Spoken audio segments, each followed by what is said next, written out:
Իրանում հակակառավարական ցույցերի 11-րդ օրն է։ Քրդամետ իրանալեզու տելեգրամյան ալիքները հաղորդում են, թե բողոքի ալիքը տարածվել է երկրի շուրջ 110 բնակավայրում։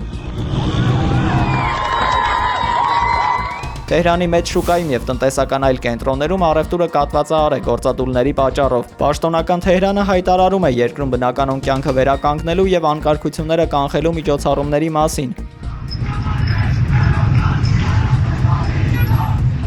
Արևմտյան նահանգներից ստացվող տեղեկությունների համաձայն Աբդանան եւ Մալեքշահի քաղաքներում տեղի են ունեցել սուր բախումներ։ Տելեգրամյան ալիքները հայտնում են ուժայիների նահանջի մասին։ Պաշտոնական աղբյուրները հերքում են այս տեղեկությունը։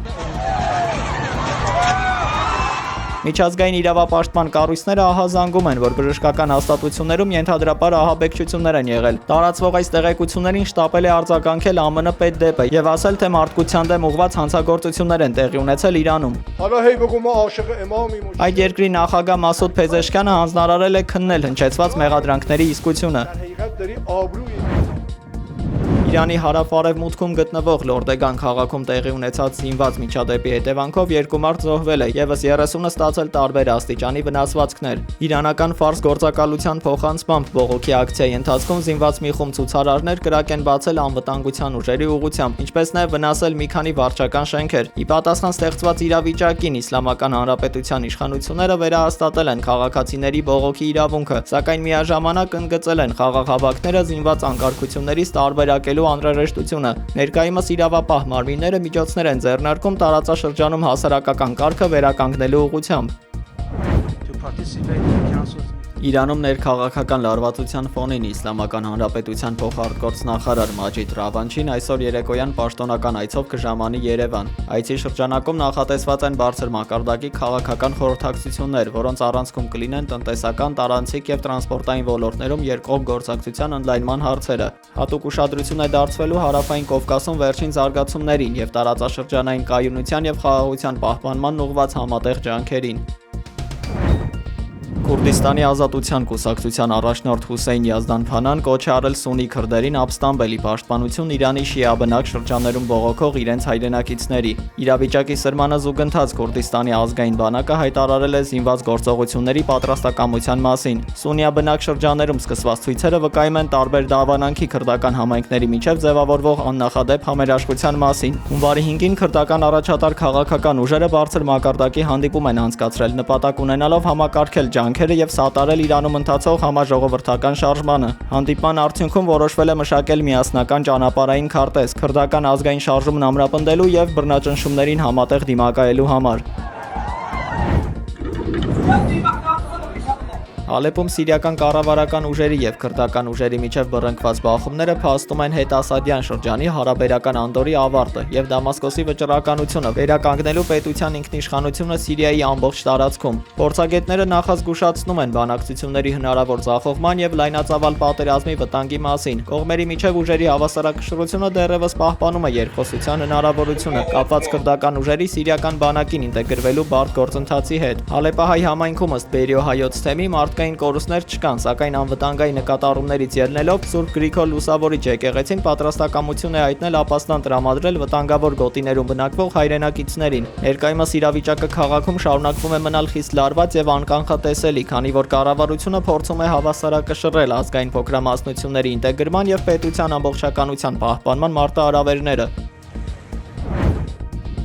Սիրիայում տիրող ներքաղաքական անկայունության ֆոնին Դամասկոսը փորձում է դիվանագիտական առաջխաղացում ապահովել արտաքին քաղաքականության ուղղությամբ։ Միացյալ Նահանգների միջնորդությամբ Փարիզում կայացած բանակցությունների արդյունքում Սիրիան եւ Իսրայելը պայմանավորվել են ստեղծել հաղորդակցության հատուկ մեխանիզմ։ Այն հնարավորություն կտա փոխանակել հետախուզական տվյալները եւ կանխել նոր ռազմական բախումները։ Այս նոր համակարգի նպատակն է օպերատիվ կերպով հարթել այն հակասությունները, որոնք սրվել են 2024 թվականի վերջին Սիրիայում տեղի ունեցած իշխանափոխությունից եւ դրան հաջորդած իսրայելական ներխուժումից հետո։ Սիրիական կողմն ակնկալում է իսրայելական զորքերի հետ քաշում մինչև 2024 թվականի դեկտեմբերի 8-ի սահմանակից եւ երկրի ինքնիշխանության վերականգնում։ Իսրայելն իր հերթին ձգտում է ապահովել սեփական անվտանգությունը, պահպանելով ազդեցությունը տեղի փոքրամասնությունների վրա եւ սահմանափակելով Թուրքիայի եւ Իրանի տարածաշրջանային դերակատարումը։ Դոնալդ Թրամփը հայտարարել է, որ Վենեսուելայի ժամանակավոր իշխանությունները ԱՄՆ-ին կփոխանցեն 30-ից 50 միլիոն բարել նավթ, որի վաճառքից ստացված հասույթը կծառայի երկու երկրների ժողովուրդների շահերին։ Էներգետիկայից գործարքին զուգահեռ Վաշինգտոնն ուժեղացնում է պայքարն անօրինական մատակարարումների դեմ։ Սպիտակ տան խոսնակ Քերոլայն Լևիթը հաստատել է, որ քրեական հետապնդում կսկսվի Մարիներ տանկերի անձնակազմի դեմ, որը կասեցվել է Միացյալ Նահանգների պատժամիջոցային ռեժիմի խախտման փաստով։ Ըստ Լևիթի Վենեսուելայի ստվերային ավատորմին պատկանող այս նավը զբաղված էր վառելիքի անօրինական տեղափոխմամբ, ինչն արդեն կասեցվել է իրավապահների կողմից։ Արտաքին քաղաքական ակտիվ զարգացումների համատեքստում հաջորդ շաբաթ նախատեսվում է նաև պետքարտուղար Մարկո Ռուբիոյի հանդիպումը Դանիայի ներկայացուցիչների հետ Գրենլանդիայի շուրջ ստեղծված ռազմավարական իրավիճակը քննարկելու նպատակով։ Ադրբեջանական ԶԼՄ-ները հայտնում են, որ պաշտոնական Բաքուն պատրաստվում է վառելիքի նոր խմբաքանակ ուղարկել Հայաստան։ Ըստ հրապարակված տեղեկությունների, վաղը նախատեսվող մարտակարարման ծավալները զգալիորեն գերազանցում են նախորդը, դինելով գրեթե 3 անգամ ավելի շատ։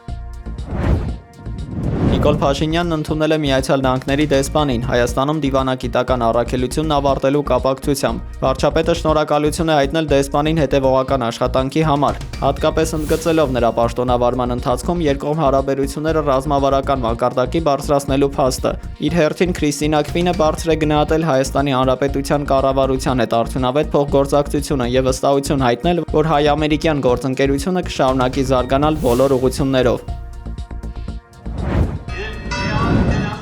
Հայ առաքելական եկեղեցու գերագույն հոգևոր խորհրդի անդամ Գևորգ Դանելյանը Սպուտնիկ Արմենիայի հետ զրույցում հայտնել է, որ մոտ ժամանակներս կհրավիրվի ազգային եկեղեցական ժողով։ Դանելյանի փոխանցմամբ ժողովը ցույց կտա, որ եկեղեցում իրականում չկա այն պարակտությունը, որի մասին խոսվում է հանրային դաշտում։ Դանելյանը հույս է հայտնել, որ այն առանձին անհատները, որոնք դուրս են եկել եկեղեցական միասնականության դեմ, կսթափվեն եւ կհասկանան, որ պետք է լինել եկեղեցու ներսում։ Իտալիայում ընթացող Տուր դե Սկի մրցաշարի ժամանակ հայ դահուկորդ Միքայել Միքայելյանը տուգանվել է այն բանից հետո, երբ կպչուն ժապավենով փակել է իր մարզահագուստի վրա գրված Ադրբեջան գրությունը։ Մարզիկը ազատության հետ զրույցում պարզաբանել է, որ հանդերձանքը ստացել է մեկնարկից ընդամենը 2 ժամ առաջ եւ տեսնելով իր հայրենիքի նկատմամբ ագրեսիվ տրամադրված երկրի անունը, որոշել է, որ սեփական արժանապատվությունը բեր է միջազգային ֆեդերացիայի հովանավորչական կանոններից։ Այս միջադեպին այսօրվա ասուլիսի ժամանակ անդրադարձել է ԿԳՄՍ նախարար Ժաննա Անդրեասյանը, ով սակայն զերծ է մնացել մարզիկի արարքին ուղիղ գնահատական տալուց կամ այն արդարացնելուց։ Սպորտը պետք է լինի սպորտի մասին եւ կարեւոր է, որպեսզի մենք մարզական հրապարակում մրցման ժամանակ հնարավորինս հետևենք արդար ազնիվ սպորտի բոլոր կանոններին։ Մեր երկիրն էլ նախաձեռնել է մի քանի կարևոր կոնվենցիաների վավերացում միջազգային այս ուղղությամբ եւ կարեւոր եմ համարում, որ այդ բոլոր կանոնները առաջին հերթին պահպանվեն մասնակցող բոլոր կողմերի կողմից։ Մեծ Բրիտանիայի կառավարությունը հրադադարից հետո Ուկրաինա զորք ուղարկելու հարցը կդնի խորհրդարանական քվեարկության, հայտարարել է վարչապետ Քիր Սթարմերը։ Սրան հակառակ Իտալիան արդեն հստակ դիրքորոշում ունի այս հարցում։ Երկրի վարչապետ Ջորջիա Մելոնին հաստատել է, որ իրենք մտադիր չեն զորք ուղարկել Ուկրաինա, Կիևին անվտանգության երաշխիքներ տրամադրելու։ Ռուսաստանի Պերմի մարզում ուղղաթիռ է կործանվել։ Միջադեպի հետևանքով կա զոհ։ Ուրալի տրանսպորտային դատախազությունը դեռ չի պարզաբանել, թե որն է եղել կործանման պատճառը։